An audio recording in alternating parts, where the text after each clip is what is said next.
Out of the NFL, where the Chargers plan to hire Mike McDaniel as their next offensive coordinator. That's been confirmed by our Jonathan Jones. McDaniel, who was fired by the Dolphins after 4 seasons as head coach, withdrew from consideration for the Browns coaching search earlier on Wednesday. He'll replace Greg Roman, who was let go after Herbert and the Chargers offense struggled mightily in that wild card loss to the Patriots. We're now bringing the man himself, CBS Sports lead NFL insider Jonathan Jones, for more. And Mike McDaniel, with no shortage of headlines in the coaching carousel this week, the latest surrounding the potential union with Jim Harbaugh out in L.A. But, JJ, I want to get your latest on what you're hearing.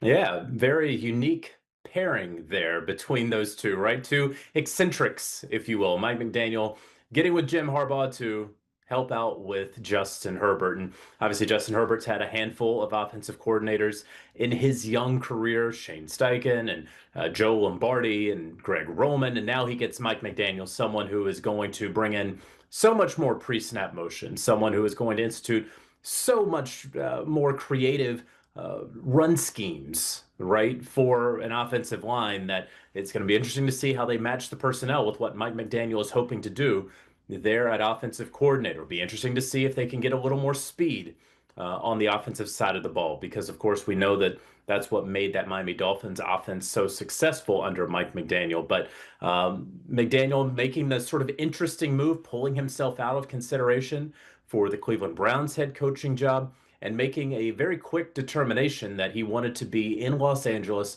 with Justin Herbert, at least in 2026.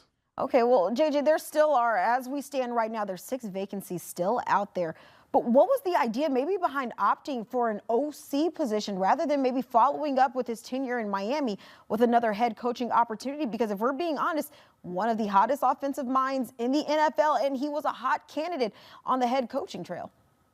Yeah, it's all about fit, right? It's all about making sure that your next stop is not going to be your last stop after 2 years, that it is going to be successful. And clearly, Mike McDaniel did not like the setup there with the Cleveland Browns, as an example.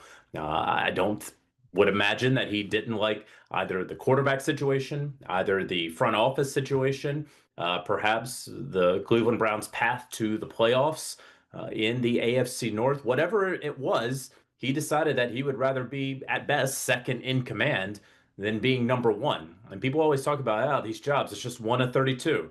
And so when you get offered it, boy, it's hard to turn it down. And of course, he was not offered the Cleveland Browns job. And we don't know that he necessarily would have been offered that to begin with. I will say that they were serious in Cleveland about Mike McDaniel, but he pulled out of contention in part, I think, to have a reset year, a rehab year, if you will. If he is successful with Justin Herbert and the LA Chargers, then in about 11 and a half months, he'll be able to choose wherever he wants to go. He won't just have to take whatever scraps are offered to him with the 6th, 7th, 8th best head coaching job that's available to him. He may, in fact, be the top candidate in the market this time next year. So that appears to be the thought process for Mike McDaniel in choosing to be the offensive coordinator with what many would consider a top 5 quarterback in the NFL. You talk about this being maybe a rehab year and opting for the opportunity to be second in command rather than being the head man. But you think about he pulled himself out of contention there with the Browns. He was in the running for that top spot for Baltimore. You're looking at Vegas. And then also, if this is, say, a rehab year for him, also the Bucs OC opportunity. You're looking at the Eagles. How much did playing with or just working over Justin Herbert maybe play into his decision? Does that bring more stability to what LA has been trying to do? Because they have gone through a carousel of their own of OCs over there.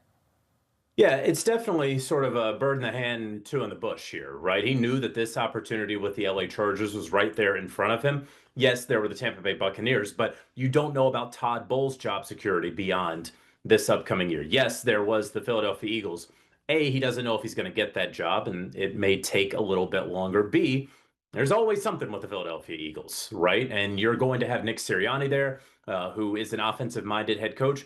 Maybe they don't necessarily mesh all that well. Maybe the offensive personnel there isn't what Mike McDaniel necessarily wanted. And look, you always want to choose quarterback, right? And it's hard to argue that when you have Eric Bieniemy taking the offensive coordinator job with the Kansas City Chiefs, if you're not in the running for the Buffalo Bills head coaching job, Baltimore, maybe you don't believe that you're going to get that job. And so really, when you start looking at the top quarterbacks who are out there, Justin Herbert is right there. And if you have the opportunity to run your offense with Justin Herbert, you think there's some meat left on that bone there, then I do understand Mike McDaniel ultimately deciding that. One other place he was in consideration for, the Tennessee Titans. Robert Saleh, the new head coach there with the Titans, he was a top candidate to be the offensive coordinator there in Tennessee. Now they are going to be moving to their plan B, which may very well include Brian Daboll. Now, he's going to be in high demand in a lot of places, and Brian Daboll is going to wait to hear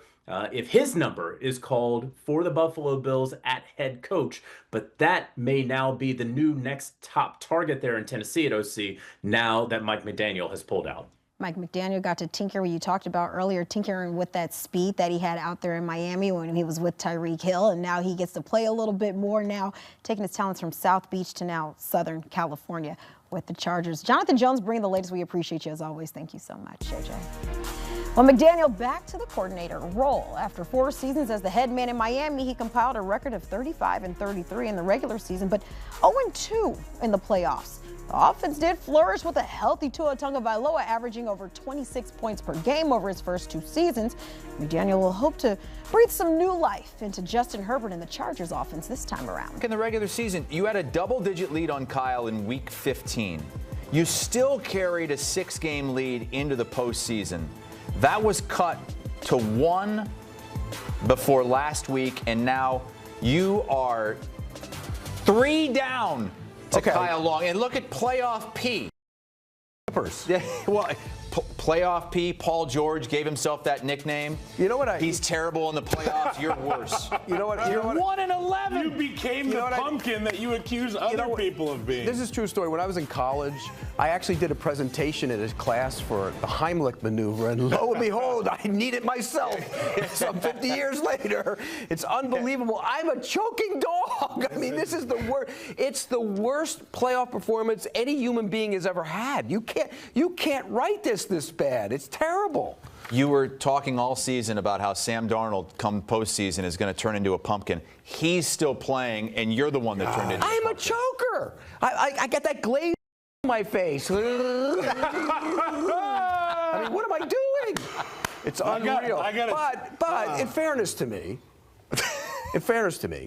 come on, a Hail Mary, otherwise we're tied. No excuses. You throw it up into the back of the end zone, otherwise we're tied, because that was big for us. I'm tailgating in Chicago the other day, getting ready for the Bears game, and I get caught him, and it didn't even occur to me what they were talking about, but this was a hell of a season. One of my buddies who watches our picks every single week, and he keeps track of who you picked, who I picked, and he's like, you finally caught Pete Prisco. All the smack that was talked all year. But we got one more weekend, and then we got another one. Yeah, so you have a chance still. I do have a chance. You're 3 down, but we also count best bets as a play, so you can still mathematically catch and pass Kyle Long if you have. Did you hit your Loveland best bet last week? Yes, and then he got knocked out. Right, but you hit it on that one play. You hit it on that play. Otherwise, you don't hit it. Yeah, you've had a lot of good fortune going your way in the playoffs. The Broncos have not. The Broncos at home as a 5.5-point underdog to the New England Patriots. They lose Bo Nix, so here comes Jarrett Stidham. Broncos are the largest home underdog on championship weekend in the NFL since 1970, Pete. I do not understand that, to be honest with you. Yeah. And by the way, the last quarterback to start a championship game without starting during the regular season was Roger Staubach in 1972. But it's not the same thing. Here's why. Back then, and the year before, he won a Super Bowl, but he got hurt. And when he came back and was ready to play, they decided to play Craig Morton because they were on a little bit of a run. They got to the playoffs. Morton struggled. He put him back in, and then he started. So you're not comparing Jarrett Stidham to Roger Staubach, right? Hell no. But I think with Sean Payton and the way he schemes things up and the way he designs the offense, Stidham can move. He's an athletic quarterback. I think he's more than capable of going in there and making plays. And look, Bo Nix did some good things last week, but let's be real. Bo Nix isn't John Elway. It's not like you're replacing John Elway. And so I do think that this is going to be one of those situations where Stidham goes in and plays well.